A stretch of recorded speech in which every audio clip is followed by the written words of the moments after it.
كان سلطان الشريف قد طلب من الشيخ محمد بن هادي بن قرملة القحطاني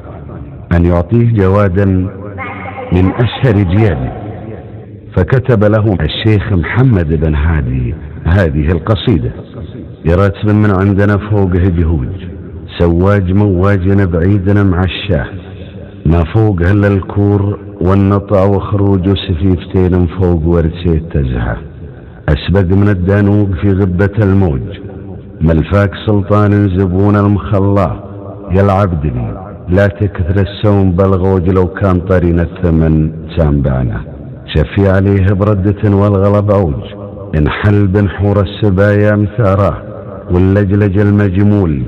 فوق الحن العود، ذهل الغطا واهل الرماك قام تنخى، تناطح ووقف على الزمل عمهوج، من شح في عمره عسى الخيل تاطاه، نحدكم حد الجوازي على الموج، ونردكم رد البدن صوب مسنه، السربة وندبرت ركضها عوج، وانقبلت شرب الحرار المغذاه، وكم عندل تبكي على العم والزوج، تجر صوت غافي النوم جزاه، وكم سابج تشرى من المال بخروج، غدت بروس رماحنا بالمثاراه،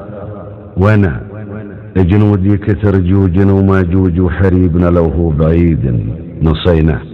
حريبنا ما يمرح الليل مغلوج، الناس جدنا وعينهم جزاه، وعدونا لو قطب الخيل بسروج، لازم يخلي منزله لا نويناه، ذا قول من يلوي على الهرج بهروج، يلوي ولا يلوي على بعض ملوى. فلما وصل الجواب إلى السلطان الشريف رد على الشيخ محمد بن هادي بهذه الأبيات: حي الكتاب اللي من الفخر ممزوج، حيه حي اللي لفابه عناه، أهلا وسهلا به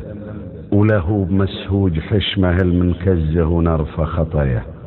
تكريم مثل الدر مخلوط ببلوج، واغلى من العنبر إلى غلي مشراه، القول إلى حشمه ومعنى ومهروج، عند الذي يفهم جوابه معنى، جانا جواب معرب الجد معروج، ومعسكر لكن حنا فهمناه،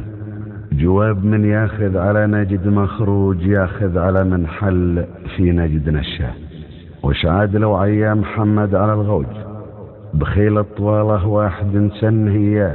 منها 390 بسروج، مع مثلها تزهى القلايد وتزهى، نعطى المهار اللي عراجيبها عوج، ولا عطينا مدة ما تلبناه، كم سابجل تشرى من المال بخروج، ولا عطينا منابيلهم جزاه، انتم سهيل له مطاليع وبروج، وان القمر في ليلة النصف غطاه، فإن كان قومك كثر جوج وماجوج، كفرت بالطاغوت ومن بالله.